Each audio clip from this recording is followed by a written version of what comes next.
Good morning, Philippines.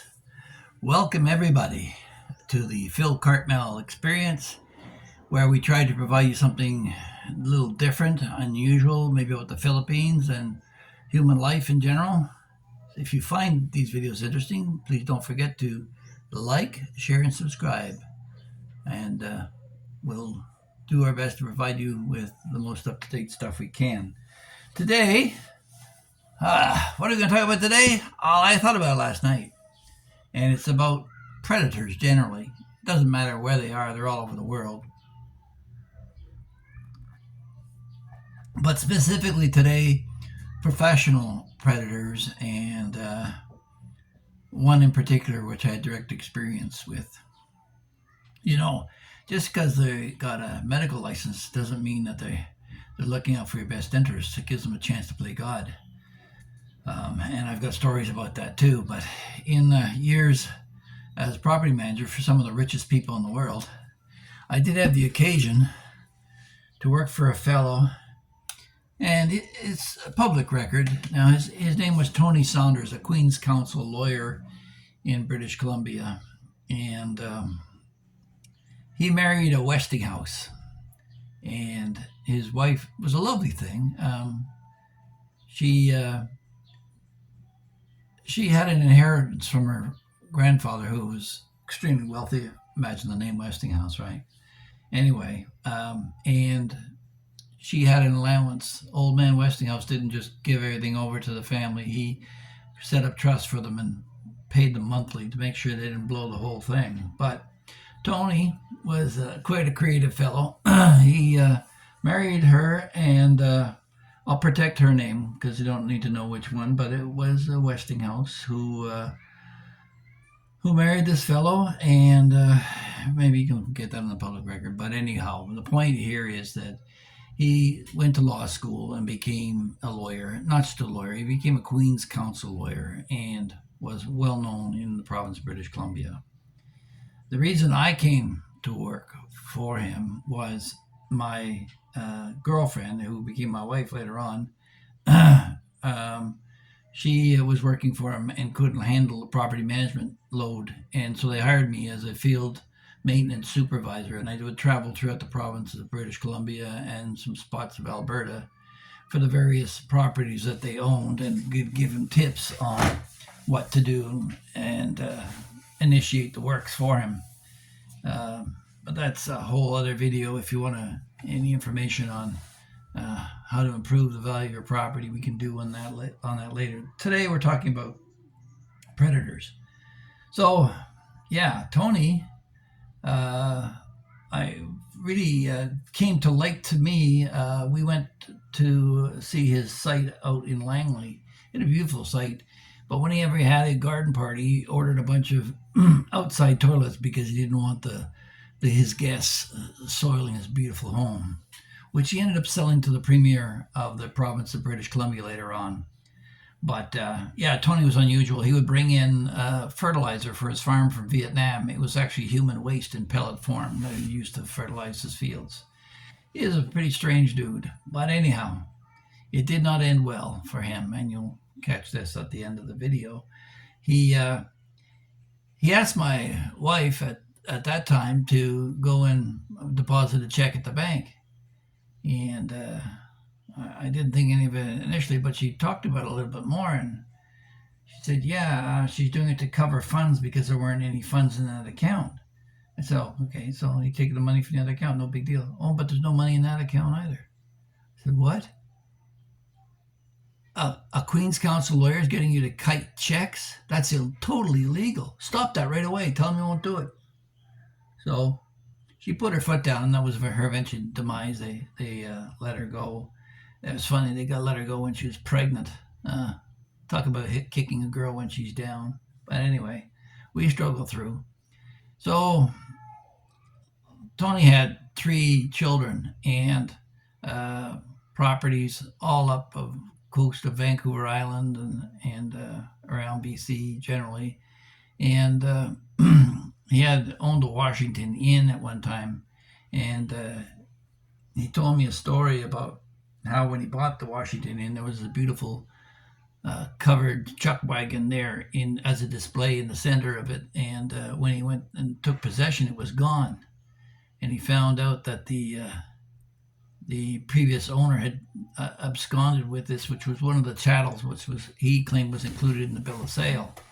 So rather than go through the courts, which you would think a lawyer would do, no, he just hired some staff, got his staff at the Washington Inn, dressed them all up in black. He got them all black leotards, black shirts, black masks, balaclavas, and they all snuck over there with a flatbed truck one night, and they stole it back and put it back in place.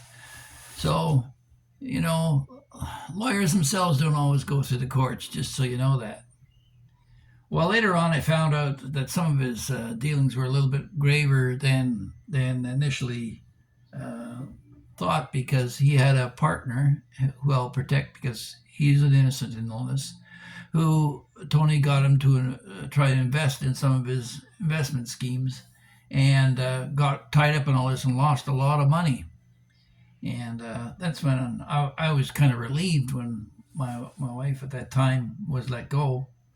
And then we didn't think much more about old Tony, but we heard that the properties that he had bought, he'd overextended himself and was in a financial collapse. And then there was some rumors about him and his manager at the Washington Inn, and his wife, which I said earlier, she's a lovely girl, but not really business minded. Tony tried to keep her occupied. She's a school teacher. Interesting tale about her was one time they had a fire drill, and she in her mind, I don't know, maybe from a protected background, she was yelling at the kids, "Fire, fire, get out," like it was a real thing, and kind of freaked out all the kids. But that's just to give you the idea of her nature. She was a sweet woman, and Tony he had a Rolls Royce and a Rolls Bentley, and she would take the Bentley out and cruise up Vancouver Island and do the rounds to all their properties and go to the laundry room and collect the quarters, bag sacks of quarters, and take them to the bank. And she'd do this in a Rolls Bentley. It's to keep her occupied. So anyway, when the word got out that there was a transgression, she didn't put up with it, and she divorced him. And he was on his own and going through bankruptcy. So this is where the tale becomes a little twisted and makes you think what drives men to do what they do. He went and took out a life insurance policy for $3 million, and accounting for to be able to give $1 million to each of his 3 children. And being a lawyer, he knew the legalities of it. He waited a year for the suicide clause in the provisions of the insurance to expire, and then a day or two after that, he promptly went to a local bridge, wrapped a rope around his neck, and he hung himself. So must be a terrible thing for those children to think about the blood money and the shame and to deal with all that. But that's what happened. So yeah, there's a lot of other really wealthy guys out there that I know who I won't talk about because their lives haven't expired yet. But as they do, maybe I will. And I don't want to drag them into it. So if you find any of this interesting and would like to make a comment about the decisions made and how things went, please do so in the comments section below. I appreciate your input. You're the driving force of this channel, not me. If I don't hear anything from you, I'll just do a filler and see if you're interested. And we've tweaked with the site a little bit to find out what attracts viewers and whether it's worth it or not. I don't really want to be one to be exploitive about this, and we tried some of the sensational stuff, and it's just not me. I pretend it's not anyway. Maybe I'm a hypocrite. I don't know. But if you think I'm a hypocrite, please let me know.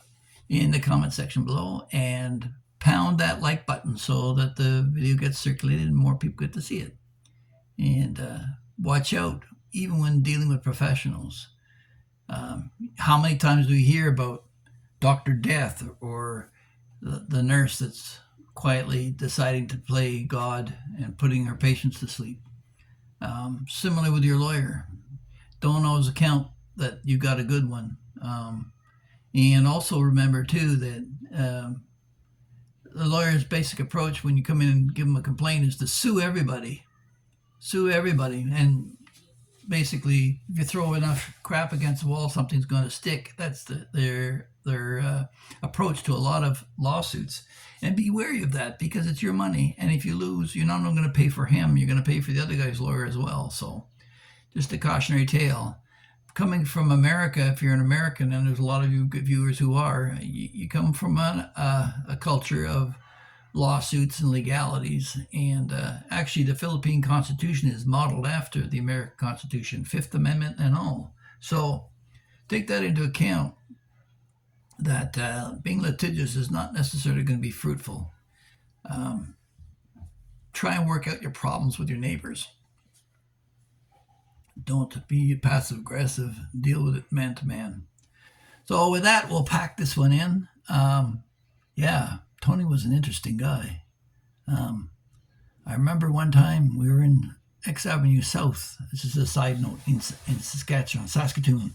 The coldest temperature I ever experienced in my life, 78 below with wind chill factor. And he bought this place from Central Mortgage and Housing. It was on bankruptcy anyway. And they told him he had, out of 98, I think it was 98 apartments in 4 blocks, that there was 16 vacancies. But when I went through the rent roll, I found over 30, and it was still rising. I hadn't gone through it all. I said, Tony, you may want to back out of this one. No, we'll push through. And he took me out for dinner, and we had a chat, and he figured he could turn anything into gold, that the market was going to rise. He was ahead of the market by a few years. If he had, he would have been a billionaire now. I remember he had a fellow who used to deliver coal to his family years ago that he would bring up from time to time because he wanted to have more millions than the guy who delivered coal to his family's home years ago. So that was an interesting side note. So yeah, that one in X Avenue South, he ended up losing the deal, but not before. I mean, he took a financial loss on that, but also it was so cold that the pipes were literally freezing in the walls, and they were exploding, and water was squirting all over the place. It was a real nightmare. I was glad to get out of that town. So if you want to know any more, please question me. You can do it either publicly or privately. I have my email address in the description of the channel, so look it up, and maybe we'll talk to you soon. Have a great one. Bye-bye.